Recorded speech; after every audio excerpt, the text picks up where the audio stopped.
FS1 analyst, host of The Odd Couple, Chris Broussard, Rob Parker. You're on The Herd. You're on Undisputed. You're on First Things First. You're everywhere. And now you're on the Max Van Auken Podcast. Thanks for coming on, Chris.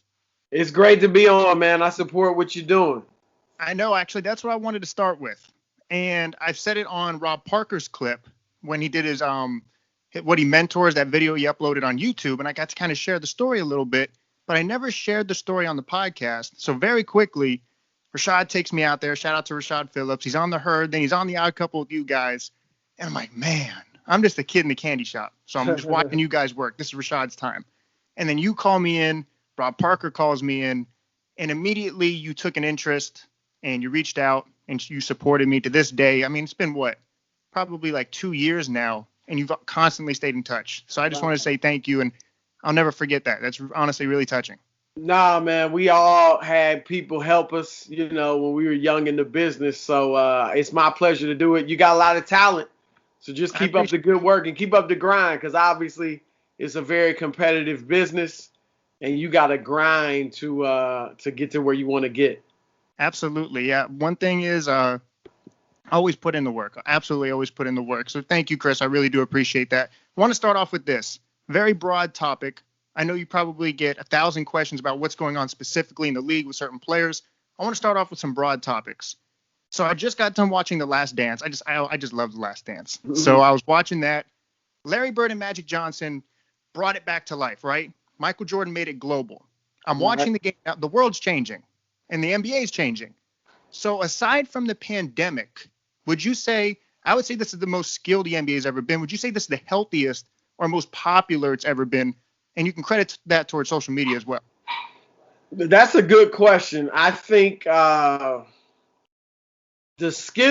players today shoot better than ever, particularly with range.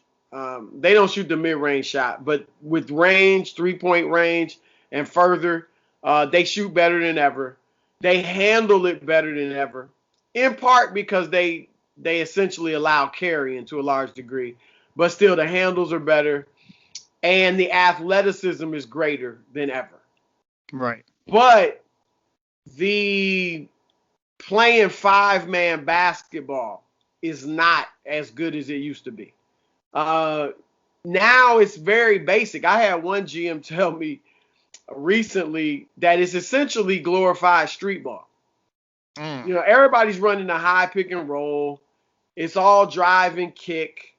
And so when it's all drive and kick or high pick and roll and your other teammates are just spotting up at the three-point line for a shot, or the big man's rolling to the basket for a lob or a pop, for a jumper, right? You don't have to know how to play five-man basketball. You don't necessarily have to know how to move without the basketball. You don't really have to know how to make a post-entry pass.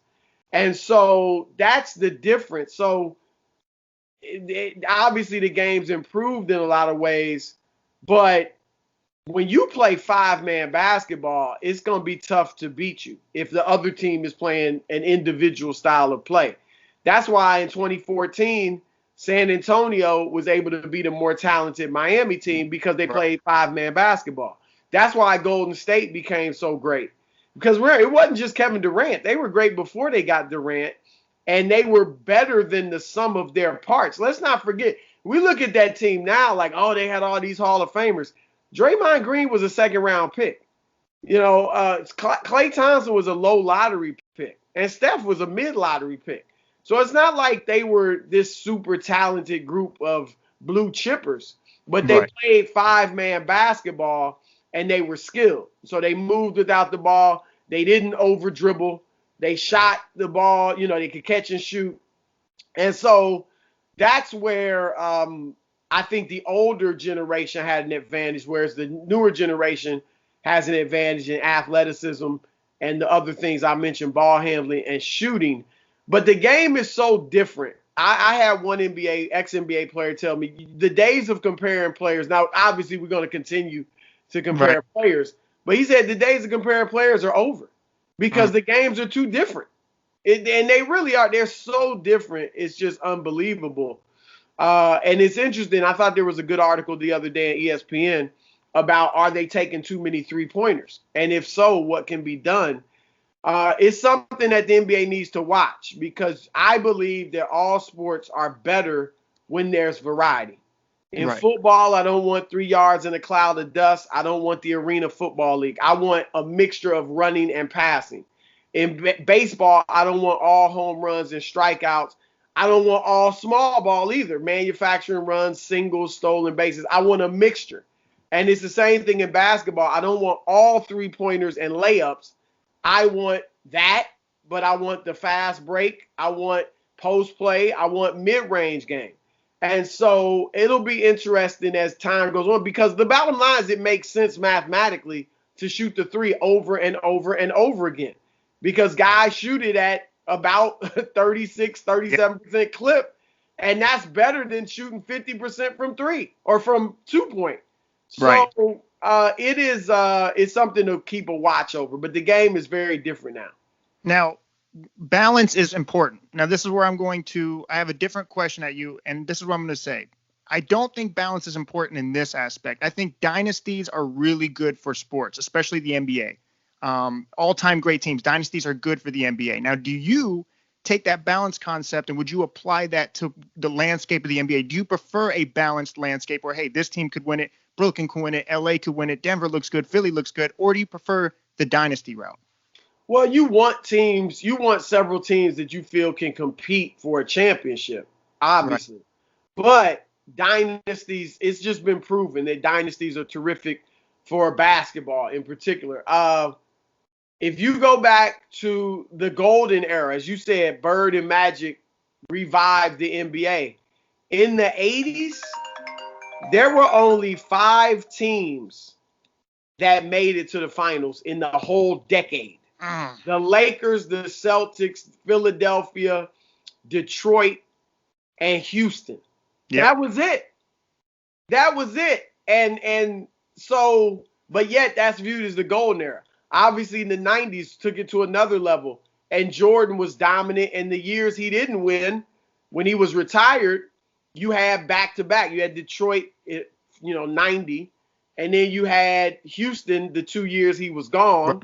Right. And so you had dominance there by 1 or 2 teams or 3 teams. But in the 70s, which is viewed as the worst decade for basketball, I believe 8 teams won title. Let me see.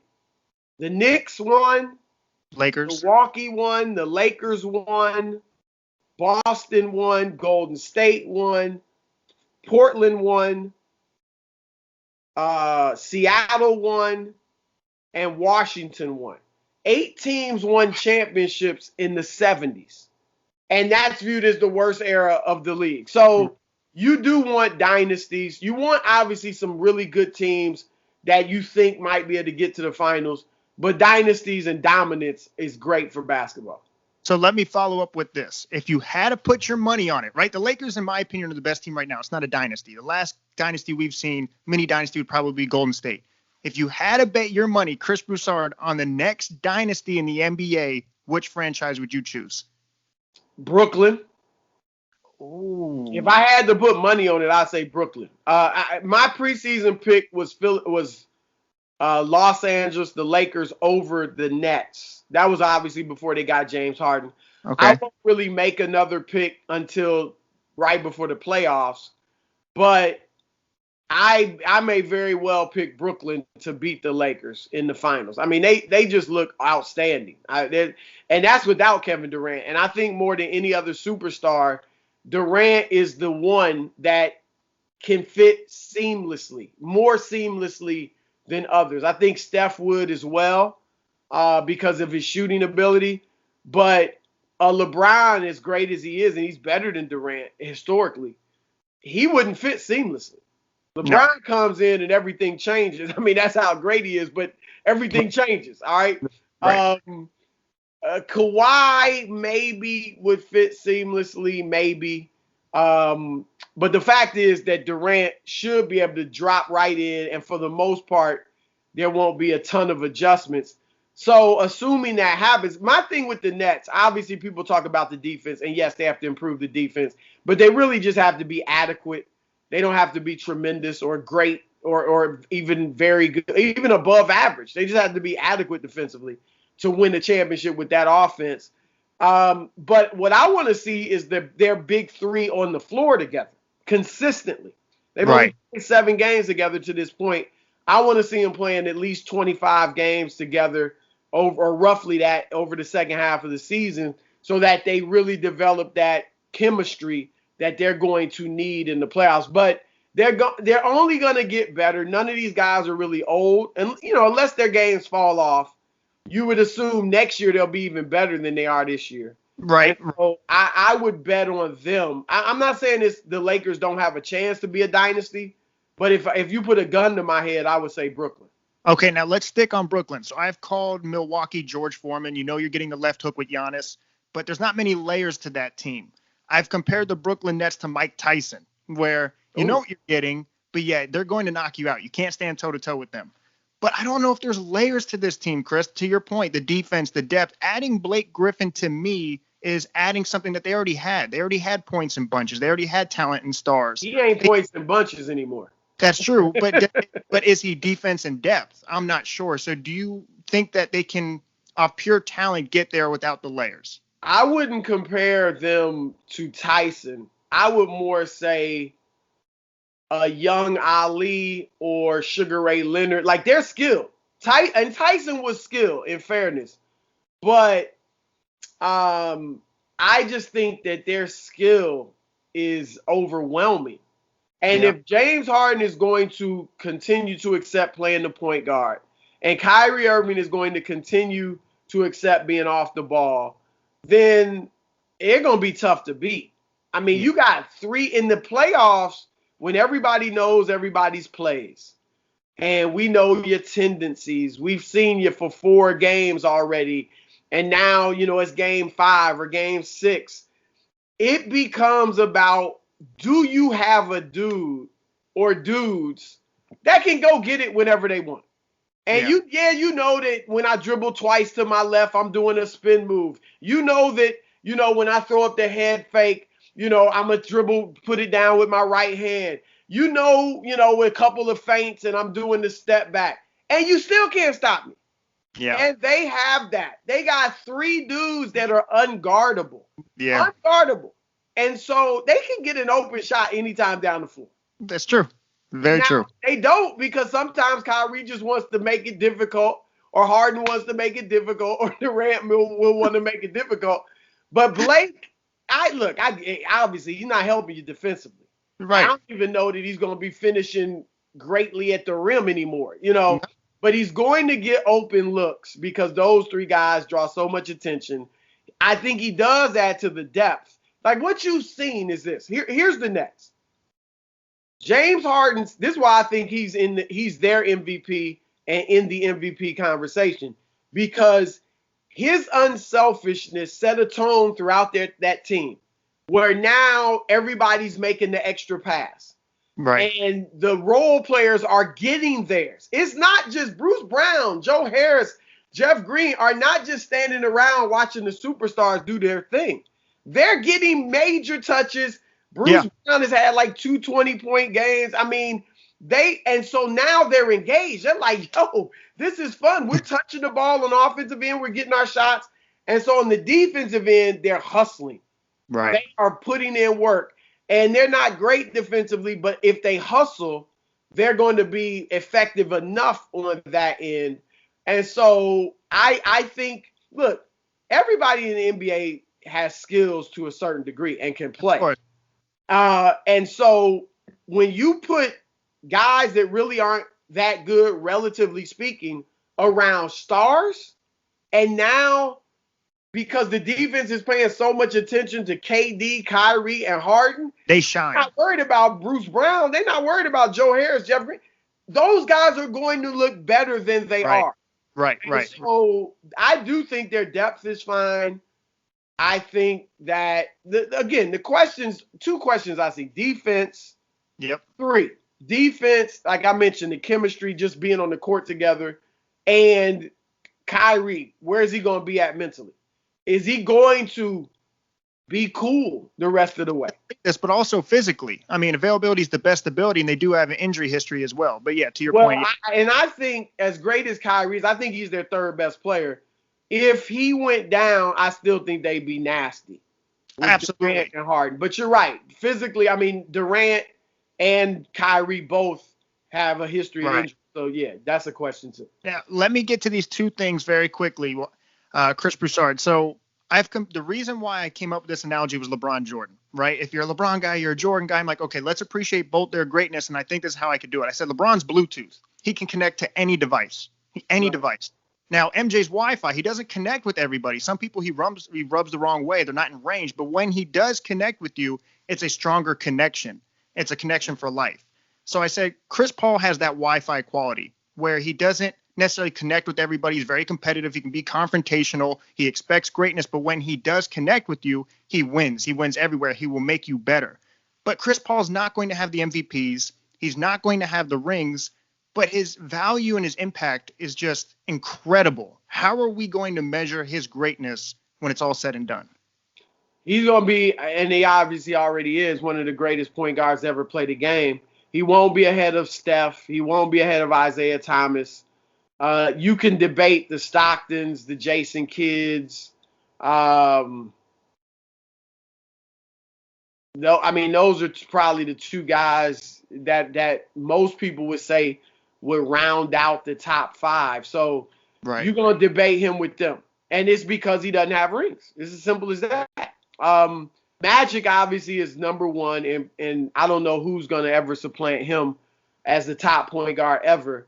Steph and Isaiah Thomas, the legend from Detroit, not the little one from Boston, they're the two best small players ever. They're the only two small players or below the rim players. Because Steph's 6'3". Some people want to argue, is he a small player? I think clearly he's a small player. Yeah. But he is 6'3". They're the only two small players in NBA history that have led teams to multiple championships, that had a mini dynasty built around them. Gus the Wizard Williams led Seattle to that championship in 79. Him and Dennis Johnson, Jack Sigma. That was one of those teams that didn't have a superstar.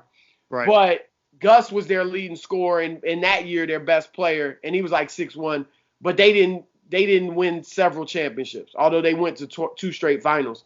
But yeah, so Chris Paul is obviously an all-time great, but because he didn't win he's not going to be viewed as on the level of Steph and Isaiah and Magic. But anybody else, he's going to be able to, there's going to be an argument that he was better than any other point guard that played the game. Right. Now, Chris, I appreciate your time. I have two last questions for you. I love analogies. I really do. So I see. Yeah. So I've said you're like a little Colin Cowherd. I listen to him every day. I got to meet him. He's like my LeBron. Not a little, but I don't want to say it that way. Yeah. No, I know what you mean. Yeah.